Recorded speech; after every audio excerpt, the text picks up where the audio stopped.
ये रशिया कब तक ईरान की मदद कर सकता है और इस पूरे मामले में भारत कहाँ खड़ा है आपके हिसाब से? ये जो सवाल है, इसके लिए पहले सब कुछ पैसे की गेम है। सबसे ज़्यादा पैसा कौन बना रहा है, पैसा कौन खो रहा है, इकोनॉमी पे इम्पैक्ट क्या है। ये चार्ट है कि रशिया का तेल 2022 यूक्रेन की जब से लड़ाई शुरू हुई है तब से क्या हो रहा है। पहले लेफ्ट साइड वाला गोल देखिए। उस समय लड़ाई जब शुरू हुई थी, भारत रशिया से बहुत तेल नहीं ले रहा था। ऑरेंज कलर जो है वो है भारत जो रशिया से तेल ले रहा है। यूक्रेन की लड़ाई शुरू होने के बाद India became the highest buyer of Russian oil. जो ऑरेंज लाइन आप यहाँ देख सकते हैं, चाइना सबसे नीचे है जो ऑलमोस्ट लाल कलर है, बाकी देश छोटे छोटे थे। जब ये यूक्रेन की लड़ाई शुरू हो गई, फिर आपको मालूम है कि भारत पे प्रेशर आया कि आप रशिया का तेल लेना बंद कर दो, तो भारत ने कम कर दिया, जो आपको ऑरेंज कलर गिरता हुआ दिख रहा है। लेकिन अगर आप अगली स्लाइड देखें, जहां मैंने थोड़ा मैग्नीफाई कर रखा है कि लास्ट 3 महीने में या 4 महीने में क्या हो रहा है, जब से हम पे प्रेशर डाला गया है कि रशिया का ऑयल न खरीदें, ऑरेंज गिर गया है, लेकिन अननोन जो क्वांटिटी है वो बढ़ गई है। मोस्ट इंपॉर्टेंट एनालिसिस जो मैं यहां कहना चाहूंगा कि अगर आप अगली स्लाइड देखें, unknown plus India before the war और आफ्टर द वॉर क्या है, अननोन प्लस इंडिया आज हाईएस्ट है, सबसे ज़्यादा है। तो ये मेरा एनालिसिस है या मेरा एक एस्टिमेट है या गेसवर्क है, कह लीजिए। मुझे लग रहा है कि अभी तो खैर अमेरिका ने कह दिया है कि हम रशिया से डायरेक्टली तेल खरीद सकते हैं, लेकिन मुझे लग रहा है कि लड़ाई शुरू होने के पहले क्या हो रहा था, भारत कुछ तेल खरीद रहा था रशिया से, और कुछ तेल जो एक शैडो कंटेनर्स होते हैं जो से रशिया से ही निकले हैं, समंदर में जाते हैं, वहाँ उस कंटेनर से या उस ऑयल टैंकर से दूसरे ऑयल टैंकर में तेल ट्रांसफ़र होता है। वो शायद जहाँ भी जा रहा है, हो सकता है भारत आता हो, मुझे नहीं मालूम, हो सकता है चाइना जाता हो, मुझे नहीं मालूम, लेकिन रशिया उतना ही ज़्यादा तेल बेच रहा है जो लड़ाई के पहले बेच रहा था। रशिया करीब 100 से 150 मिलियन डॉलर डेली, 1000 से 1500 करोड़ रुपए रोज एक्स्ट्रा तेल अब बेच पा रहा है। तो रशिया के पास पैसे भी बहुत आ रहे हैं एट अ टाइम जब वो यूक्रेन से लड़ाई भी कर रहा है और ईरान को शायद सपोर्ट भी कर रहा है। तो ईरान कितनी लंबी रेस पे अपनी घोड़े दौड़ा पाएगा, वो यही है कि उस घोड़े को कितनी घास रशिया कब तक खिला सकता है। और रशिया ही अगर बहुत सारा तेल बेच पा रहा है तो रशिया के पास भी कैपिटल बहुत है, हथियार बनाने के लिए सपोर्ट करने पड़ेगा। तो आप समझ रहे हैं कि कितनी चीज़ें एक दूसरे से जियोपॉलिटिकली लिंक्ड हैं। बिल्कुल सही बात है। तो इस समय अजय जी, क्लियरली पूरी दुनिया इस युद्ध की कीमत चुका रही है, तो इसे रोकना बहुत ज़रूरी है, लेकिन क्या ऐसा होगा? अगर आपको याद होगा कि G2G फिलॉसफी में मैं एक ही बात करता हूं कि लार्ज लॉस अवॉइड करना है। कुछ भी हम करते हैं, 4 ही चीज़ हो सकती है: लार्ज प्रॉफिट, स्मॉल लॉस और large loss. Large loss avoid करना सबसे ज़्यादा ज़रूरी है ऑफ माइंड एंड मनी। इस वॉर में, इस लड़ाई में क्या लॉसेस हो रहे हैं देखते हैं। सिंपल चार्ट है। आज क्या है?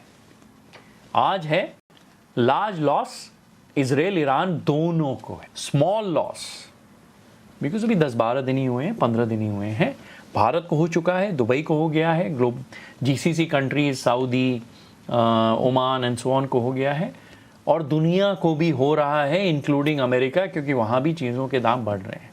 लोग कहेंगे कि हाँ, अमेरिका के पास एनर्जी है, तेल है, दुनिया को एक्सपोर्ट करता है, लेकिन अमेरिकन कंज्यूमर वही तेल का दाम देता है जो ब्लूमबर्ग पे दिखता है। वो कैपिटलिस्ट कंट्री है, जहाँ दाम बढ़ा, रिटेल दाम बढ़ जाता है, तो आम इंसान अमेरिका में भी पेट्रोल और डीजल की महंगाई को झेल रहा है। स्मॉल प्रॉफिट रशिया को हो रहा है, और भी कुछ देशों को हो रहा है, शायद नॉर्वे को हो रहा होगा, कनाडा का हो रहा होगा, जो भी गैस और तेल भेजते हैं, लेकिन रशिया को सबसे ज़्यादा हो रहा है। ये है आज small profit to Russia, small loss to India, GCC and the world, and a large loss to Israel and Iran. अगर ये लड़ाई लंबी चलती है तो ये सिनेरियो पूरा चेंज हो जाता है।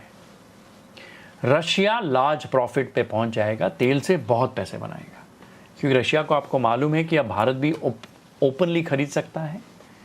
अगर यहाँ 20% स्ट्रेट ये ईरान वाला तेल और इस एरिया का पूरा तेल रुक जाता है तो भी रशिया को फ़ायदा है, प्रोडक्शन वो बढ़ा देंगे। तो Russia gains large profit, Russia gains large profit यानी यूक्रेन की लड़ाई लंबी चलती है, ईरान को सामान ज़्यादा लंबे तक कैस्पियन सी से मिल सकता है। फिर लार्ज लॉस, अगर ये लड़ाई लंबी चली, तेल गैस की सप्लाई कम होना, इंडिया में मिडल ईस्ट से रेमिटेंस कम होना, मिडल ईस्ट इटसेल्फ स्ट्रक्चरली क्या होने वाला है वो लार्ज लॉस में कन्वर्ट हो जाता है।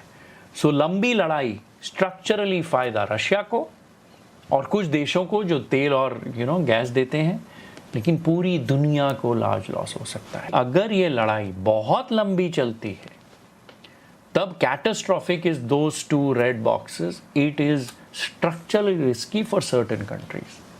इसलिए someone has to come to the table and get some sanctity around the world कि यार सिर्फ बमबारी करके आप ईरान को तहस नहस करके भी शायद नहीं जीत पाएंगे, आपको नेगोशिएटिंग टेबल पे आना पड़ेगा। आखिरी सवाल मेरा आपसे इस टॉपिक पर, इसमें भारत का रोल क्या है? क्या हम युद्ध रोकने में कुछ भूमिका निभा सकते हैं? देखिए, भारत मुझे लग रहा है कि इस जंग में बहुत अच्छा रोल हम प्ले कर सकते हैं। दो कारण हैं। एक, हमें करना भी चाहिए क्योंकि हम भी पूरी दुनिया के साथ सफ़र कर रहे हैं। हमारे बहुत सारे Indians Dubai, Abu Dhabi, Saudi वगैरह में रहते हैं।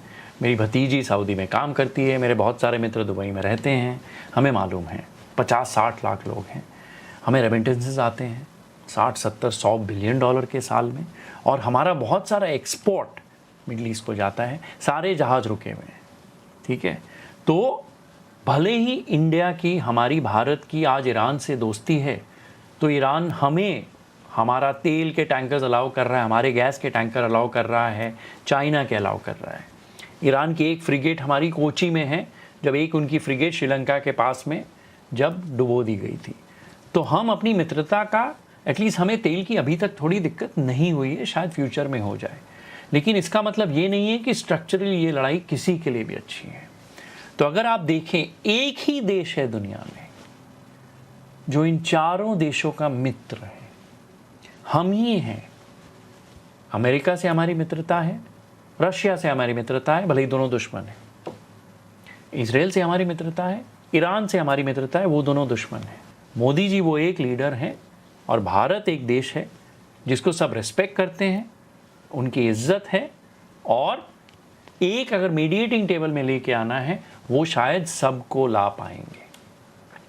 और अगर ये होता है, मुझे नहीं मालूम क्या टर्म्स होंगे डील के, क्या होगा नहीं होगा, लेकिन मैं वापस वहीं आता हूँ, बॉक्स नंबर 4 में हमें आना ही पड़ेगा, तभी ये वर्ल्ड पीस होगी। अगर ये लॉन्ग टर्म पीस होती है तो क्या होगा ना, दुनिया में जो तेल की ओवर सप्लाई ऑलरेडी पहले आ गई थी, बिफोर दिस लड़ाई ओवर सप्लाई बढ़ जाएगी। दो चीज़ होगी, वेनेजुएला का बहुत सारा तेल अटका हुआ था, वो नहीं यूज़ कर पा रहे थे, उनका हेवी क्रूड अब अमेरिकन रिफाइनरीज यूज़ करना शुरू कर दी, एक्स्ट्रा तेल बाज़ार में आएगा। ईरान का एक्स्ट्रा प्रोडक्शन भी बाज़ार में आएगा। सो तेल, मुझे लग रहा है, मैं कमोडिटी एनालिस्ट नहीं हूँ, लेकिन लड़ाई के पहले अगर 55 से 65 डॉलर था, अगर पीस आती है और ज़्यादा सप्लाई दुनिया में तेल की आ जाती है, तेल 50 डॉलर के नीचे चला जाएगा, जो स्ट्रक्चरली भारत के लिए बहुत अच्छा है। बिल्कुल, और हम सब चाहेंगे कि ये जल्द हो, क्योंकि अभी जो बातें हो रही हैं कि अगर ये वॉर लंबी टिक गई तो क्रूड 180 पे चला जाए तो बहुत दिक्कत होगी। होपफुली हम आए चौथे बक्से में और ये वॉर ख़त्म हो और क्रूड आए $50 के नीचे। अजय जी।